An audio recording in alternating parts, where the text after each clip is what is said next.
Hello, people.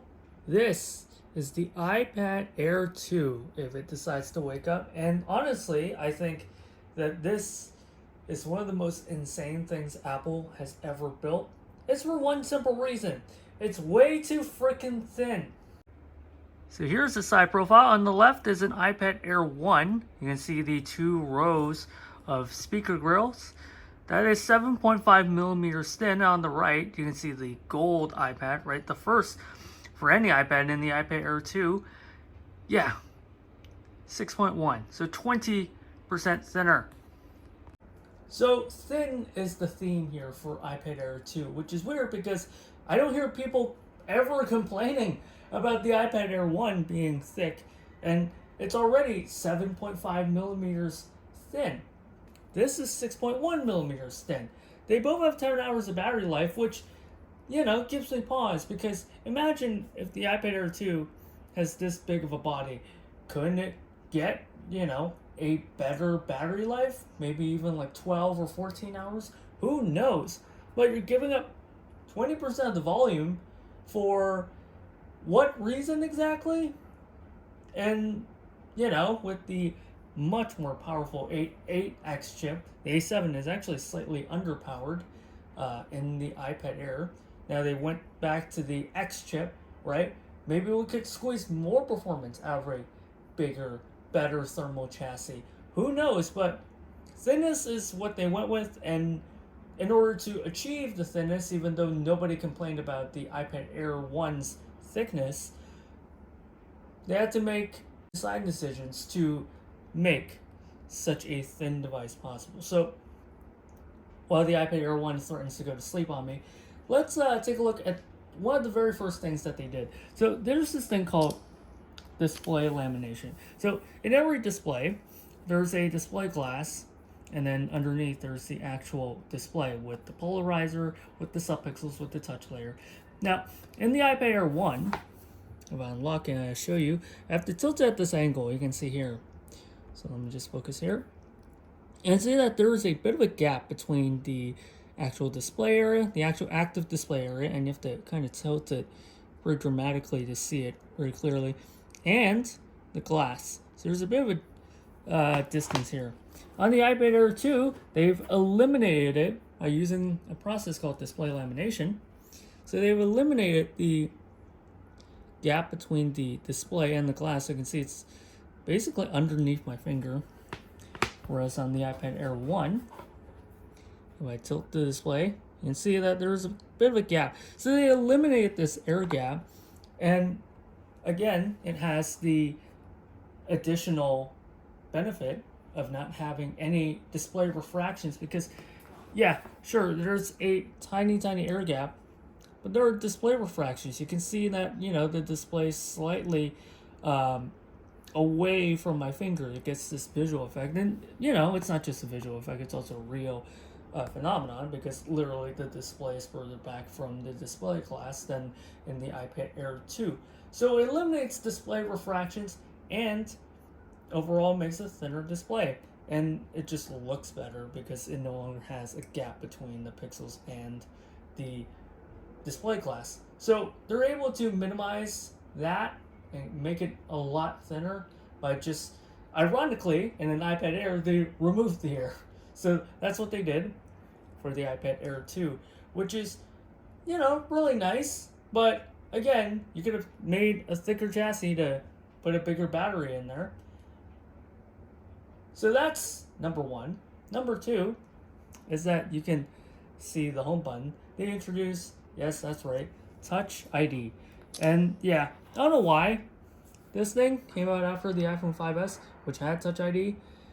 Yeah, somehow it didn't come to the iPad Air. Maybe they're like, we're gonna spread these features out, even though it's the first couple of years of the iPad, so they should have more features to go around before it hit the diminishing returns. But somehow they didn't, and they just left the Touch ID sensor onto the iPad Air 2. So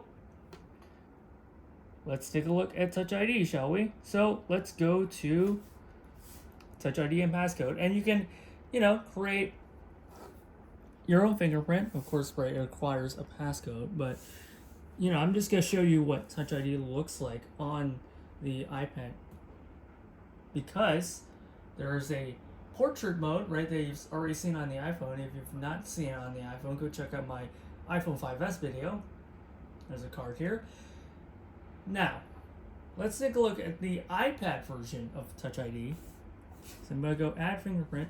You can see that, it's just a window. It's no longer a full screen thing. And again, you're instructed to put your finger on the Touch ID sensor. So let's do that. So it's the same thing, right, as you do on the iPhone. And I think I can get it to go into landscape. Yep, there we go. So there's also a landscape option as well. So, but the process is identical to the one on the phone, right? You also get adjust your grip, and of course where you get the art. That is for the iPad.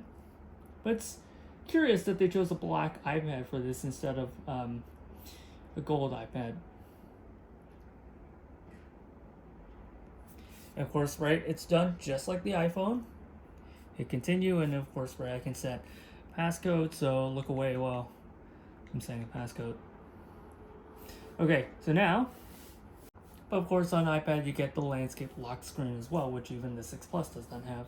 So again, works just like that, and just like on the iPhone, right? If you have Touch ID, there's no immediate slide to unlock, and after a bit, it comes up. Of course, you need to hit a button. Just put your finger on the Touch ID sensor, and it'll just work. And of course, it works in any direction, just like on the iPhone.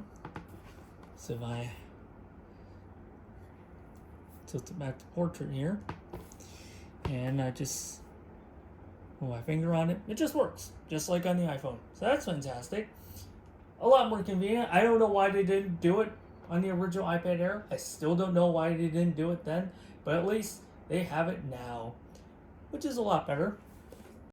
So the design simplification continues. You can see on the iPad Air 1 there is a camera ring around the camera, whereas on the iPad Air 2 there's no more camera ring. It's just the camera and the glass. There's no ring surrounding it. And on the iPad Air 1 you have a mic in the center as well as on the top, just like the iPad mini. Whereas on the iPad Air 2 you get 2 cameras right next to the camera, so you get better audio as well. And on the iPad Air 2, one thing is missing, this mute switch. So you no longer get this mute switch on the iPad Air 2 because of how thin it is. And again, it's one of these like weird sacrifices that the iPad Air 2 makes. Why? Again, just to make it thinner? Is that why? Is it worth the mute switch / rotation lock being gone? Yeah, I don't get it. So, previously, you get a choice between, if you want to use mute or rotation lock, right? This is the default setting. So, the rotation lock, or rather the side switch, as they call it, controls mute. Okay? But since it's no longer here on the iPad Air 2, both functions have moved to the new control center. So you can see that both mute and rotation lock is present inside the control center, whereas on the iPad Air you get one or the other. And of course, right, the functionality of the mute / rotation lock is retained, for the iPads running iOS 8 that still has a mute switch, but on the iPad Air 2 you get both. So again, pretty easy way in the software to tell if you have an Air or an Air 2 if they're both running iOS 8. Yeah, I still don't get why they do it. And again, these are like the pointless sacrifices that they made, which is, it's just funny to me. And being a product from 2014, and it picks up a lot of the Apple design keys from 2014, you can see the volume button well between these two volume buttons here. And again, no mute switch, which, weirdly, a mute switch is present on the iPhone, which I get is more important on the iPhone than it is on the iPad, but I don't know, that mute switch is pretty thin. You mean to tell me that you can't fit a mute switch on the iPad Air 2? Why do we have to sacrifice this for this drive of being thin? It just really makes you wonder, right? If they could make the iPad Air 2, it doesn't even have to be as thick as the iPad Air, but slightly thicker, right? The iPhone is thicker, right? This one is at 6.9 rather. The iPhone 6 is 6 Plus is 7.1. You wonder if they can make it slightly thicker just to match the iPhone. I don't think anyone will complain, and add those features back. Okay, so we have just compared the iPad Air 2 to the iPad Air design-wise. What is unique to the iPad Air 2? Well, first, it has the Apple 8X chip, if I can actually get the camera focused. But yeah, finally the X chip returns to the iPad Air, right? Previously, the iPad Air uses the A7 chip, which it's still an A7 chip.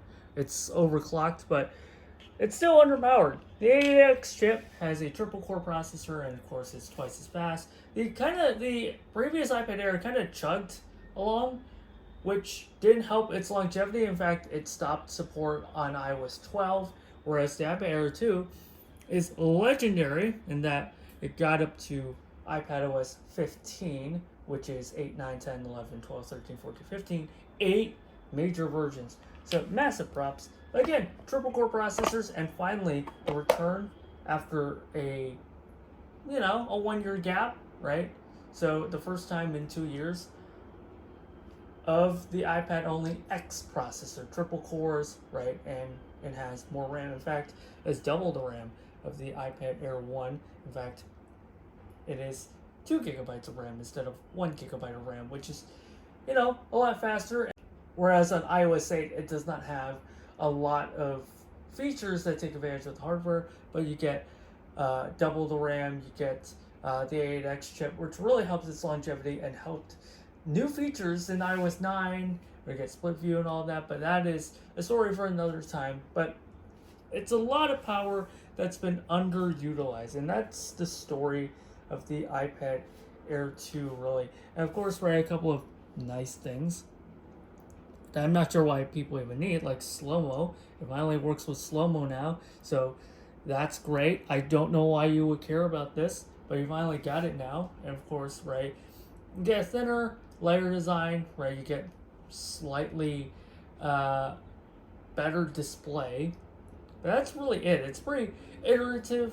So the iPad Air 2, of course, it comes with iOS 8, so you get the context view in the app switcher. Of course, this is 8.4.1, so it gets Apple Music, which launched in 2015, while iOS 8 is still the newest. And of course, you get the iOS 8 feature, Tips, which is an app that I wish I could delete at the time, and now I find it to be pretty handy. Of course, there's no Apple Watch app because it's not designed to work with the iPad. But yeah, iOS 8 features, so Helvetica Noi is still on here. And yeah, as I said, the iPad Air 2 is really a device that is kind of constrained back in 2014 and only reaches its full potential with iOS 9, with split view, with slide over, with all of that, inside this really, really thin design that I don't really understand, but that's what they went with in the design.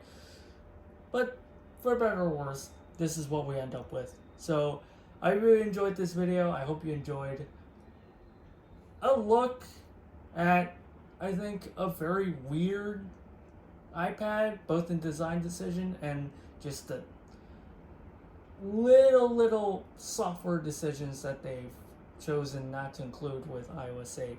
But hey, I guess that's how they get you to upgrade to a newer version of iOS, and also gives them a little more time. But yeah, I hope you enjoyed this look at the iPad Air 2. Again, there's a reason why this is not my favorite iPad ever. This is, just weirdness, and inherits all the Apple weirdness from 2014. But yeah. Thank you for watching.